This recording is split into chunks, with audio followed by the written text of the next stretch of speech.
ఇప్పుడు చెప్పండి, అయిపోయింది. ఎవరి మీద అనుకుందాం? అందరు చెప్పాలి. భార్య మీద, భర్త మీద, పిల్లల మీద, తల్లుల మీద, ఫ్రెండ్స్ మీద, డబ్బు మీద, అధికారం మీద, సొంత తెలివితేటల మీద అనుకుంటే ఏమైద్ది? పెళ్ళి అయ్యిద్ది, పిచ్చి వదిలిద్ది. పిచ్చి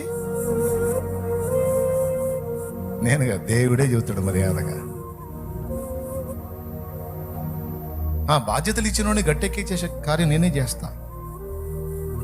నీకు బాధ్యతలు ఇచ్చినోడిని వాటిని నెరవేర్చకుండా నేను అడ్డుపడతానా? పిల్లలు ఇచ్చినోడిని పిల్లలు పోషించడానికి డబ్బులు ఇస్తా. ఆడపిల్లలు ఇచ్చినోడిని ఆడపిల్లల్ని బ్రతికించడానికి, పెంచి పెద్ద చేయడానికి, వాళ్ళకి ఇవ్వడానికి పైసలు ఇస్తా. భాగస్వామిని ఇచ్చినోడిని బతికించడానికి దయ చూపుతా. కుటుంబ జీవనాన్ని ఇచ్చిన వాడిని కుటుంబాన్ని లాగటానికి కావాల్సిన కృపనిస్తా. కానీ గుర్తుపెట్టుకో, నేను చెప్పినట్టుగా నువ్వు నా మీద అనుకుంటేనేమో పూర్ణ శాంతితో ఉంటావు.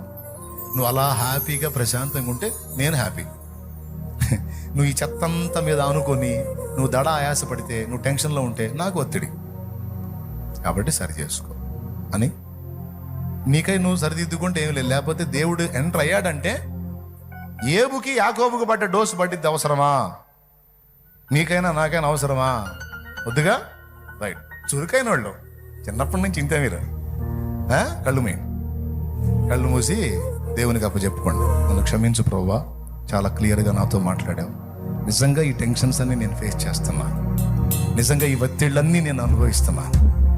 నిజంగా నా ప్రభు ఇలా నేను ఒత్తిడికి గురయ్యాను. అశాంతితో, ఆవేదనతో, దుఃఖంతో, పదే ఆ కలవరంతోనే నేను రోగగ్రస్తుడయ్యాను.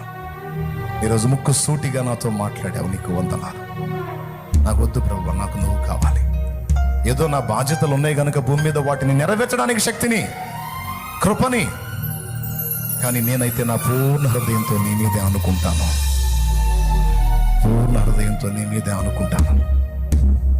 నాకు నీవిచ్చు శాంతి కావాలి, నీవిచ్చే విశ్రాంతి కావాలి. ఈ మానసిక ఒత్తిళ్ళు వదిలేస్తున్నాను ప్రభువా. ఆ బాధ్యతలు నెరవేర్చడానికి నీవే శక్తినివ్వు. నేను ఏది నాది అనుకోను, ఎవరి మీద నేను అనుకోను. నాతో నీవు మాట్లాడినందుకు నీకు వందనాలు.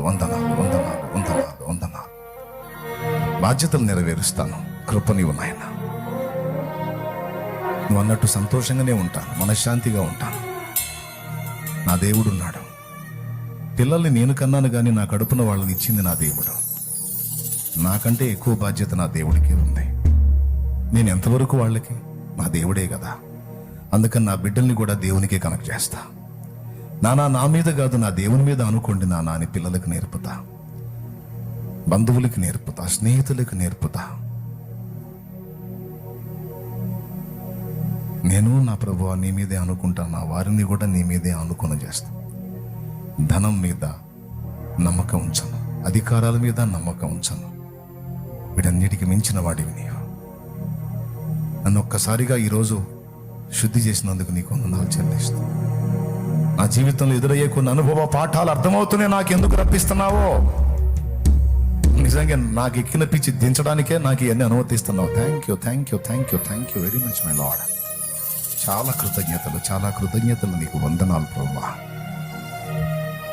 ఈ విషయాలన్నీ మా బిడ్డల హృదయాల్లో మాలో శిలాక్షరాలుగా ముద్రించి నీ మీద అనుకొని నీవిచ్చే పూర్ణ శాంతిని అనుభవించి నీ యందు విశ్వాసం ఉంచి ఇక ఎవరి మీద దేని మీద కూడా మేము విశ్వసించకుండా పూర్తి విశ్వాసం అంతా నీ మీదే ఉంచి కృప పొందే భాగ్యం మాకు దయచేయాలి. మా మీదను మేము ఆనుకున్న వారి మీదను మాకెంత విశ్వాసం తరిగిద్దో నీ మీద అంత పెరిగిద్ది.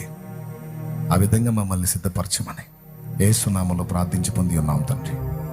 పరలోకమందున్న మా తండ్రి, నీ నామం పరిశుద్ధపరచబడును గాక, నీ రాజ్యం మాకు వచ్చు గాక, నీ చిత్తం పరలోకమందు నెరవేర్చినట్లు భూమి అందును నెరవేరును గాక. మాకు కావలసిన అనుదిన ఆహారం నేడు మాకు దయచు. మా పట్ల అపరాధం చేసిన వారిని మేము క్షమించున్న రీతిని మా అపరాధములు క్షమించుటకు సుబుద్ధిని శుద్ధ మనస్సును మాకు దయచు. మమ్మల్ని శోధంలోనికి తెగ దృష్టి నుండి కీడు నుండి తప్పించేందు చేతనగా రాజ్యము బలము మహిమ శక్తి సర్వం నిరంతరం నీవై ఉన్నావు తండ్రి. ఆమేన్. Praise the lord.